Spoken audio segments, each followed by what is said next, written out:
Only reading chapter 1. This whole story is so painful.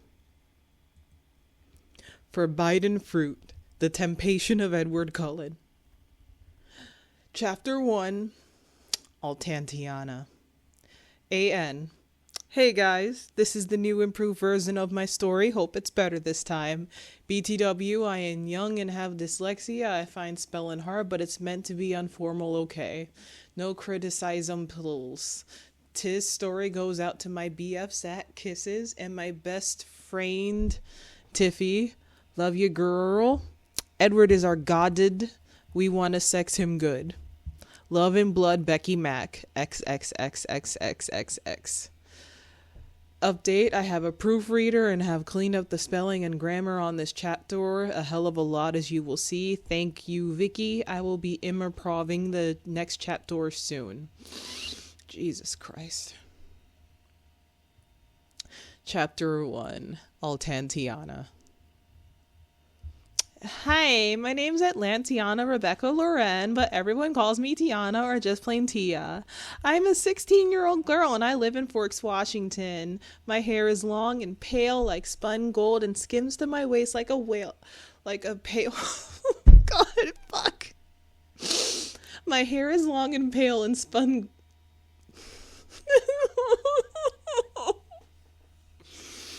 My hair is long and pale like spun gold and skims to my waist like a pale shimmering amber mist. My eyes are deep forget-me-not blue, and my delicate features are lily white and pure as winter snow and moonlight. I've been told by loads of sleazy, ugly, horny guys that I'm real pretty and look like a model or a bunny girl. Some of the guys who like me are really old and try to make opt with me. It's disgusting and weird. But basically a lot of the girls I meet tell a different story. They say I'm too ivory white and ethereal and too skinny and I look anorexic, which I don't care about, but I think it's seriously disrespectful to people with real eating disorders. BTW, I'm so totally not anorexic. I eat loads. I just never gain weight. And I'm not thin enough to be anorexic anyways. I think they were just being biatches. Especially this one, ratty brain, called Ellie Mayfair, who I hope dies in pain with shit on her face. 13-year-olds, am I right? Sorry, I'm not really such a batch, but she is so horrible. If you met her, you would think the same. Anyways, I am quite tall and slim, but with really big boobs that I used to hate because they look noticeable on my slender body and draw too much attention, but now I like them and don't care who stares at me. I have a lip ring and recently put black and indigo and magenta streaks into my long pale blonde hair. I smell like mint and cinnamon. I wear mostly black and hot pink, deep purple, neon blue, and listen to cool music. It is my first day at school in Forks as I just moved here to live with my new foster parents, Dave and Marie. They are nice and all very wholesome, sweet people, but it is not like having a real family. I've been hurt too many times to let people close to me and I don't talk to them very. Real mom died when I was born and I never knew my real dad. Sometimes I wonder what he's like and if I will ever get to meet him. Dave gave me a ride to school and I smiled faintly as he wished me good luck and I got out of the car and went into the school. Loads of people freaking stared at me as I walked down the hall. I was wearing tight leather... I was wearing tight black leather pants with silver chains at the waist and a red fishnet-like top, and you could see my black lacy bra through it. I ignored whispers in the big pink cheerleader imbeciles pointing at me. I was used to it, and I paid no attention. Attention to the guys asking desperately for my number. Like hell, I'd even look at the horny little donkeys. And told a ditzy blonde cheerleader called Jessica to STFU when she called me a freak. Next time she tries anything, I'll hit her in the eye, 'cause no one messes with me anymore. My first day, I was relay bored. I sat gazing out the window into the... My first day I was relay bored. I sat gazing out of the window into the gray cloud embittered sky for most of the morning. My teachers all looked at me disapprovable but said nothing because they probably knew I was a foster kid and a gothic and didn't want to upset me in case I cut them up as they slept. My ears are my ears are pierced. My ears are pierced 4 times and I have a tattoo of a scorpion, like S, my birth sign, on my ankle and a gothic cross on my shoulder. And on my hand I have a weird birthmark in the shape of a 7-pointed star that I've had all my life. You're probably wondering why I'm bothering to tell you this. Well, I tell you now, I am no ordinary 16-year-old girl. I have a secret. A dark and forbidden secret, which I'm only just beginning to understand. When I sleep, I hear whispers in another language, and even though I understand them at the time, when I wake up, I can't remember it. I also see weird faces in my dreams that fade to nothingness when I open my eyes, and I swear out of the corner of my eye, my birthmark glows shocking bright gold and gets relay hot. Sometimes.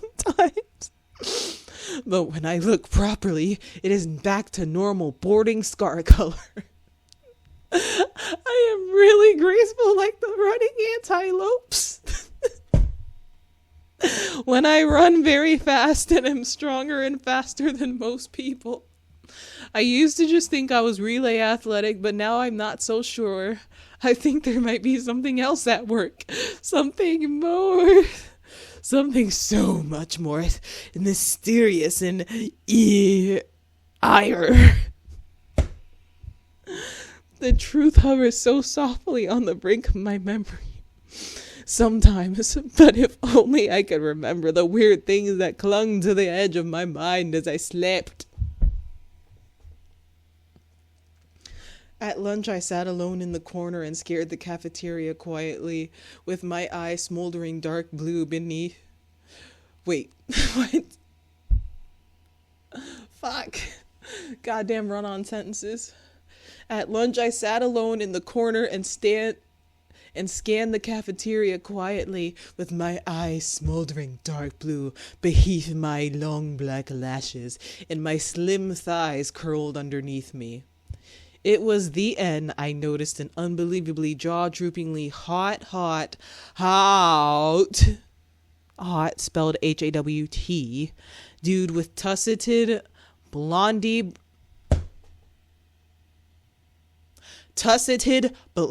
brown hair, golden yellow eyes like wells of hot caramel, and pale sexy features. He was tall and muscle and looked like he was wearing eyeliner, and my body got hot and cold all at once as I looked at him.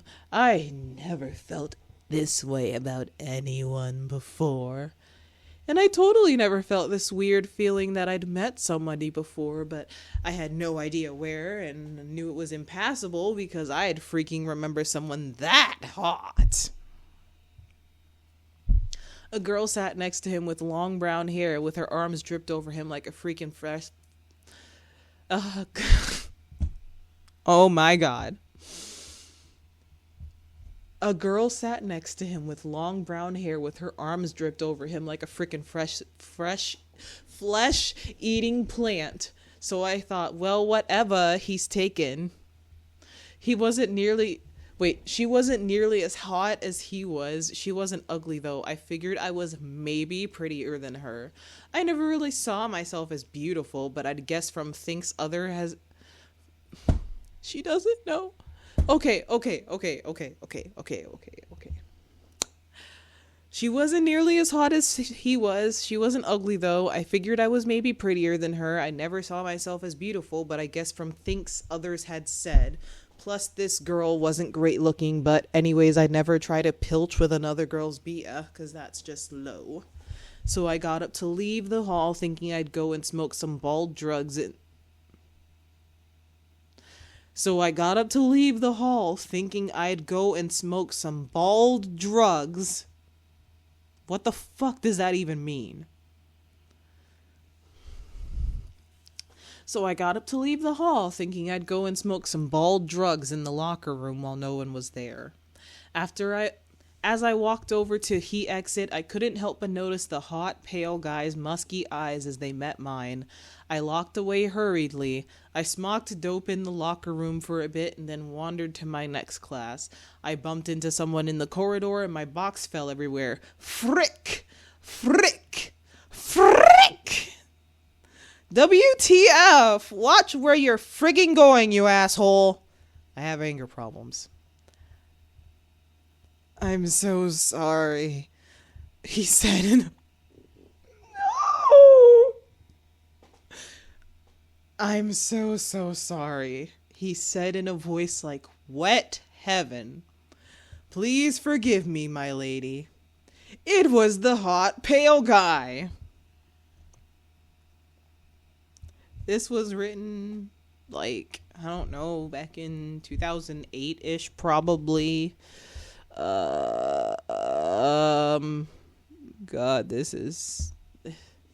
When I say that this story is painful to read, and I'm only reading the first chapter because that's all I can handle, it really is all I can handle, because I listened to people read this back in the day, and I forgot how utterly insane it was until I decided to listen to somebody reread it, and I just wanted to spread the insanity, I guess.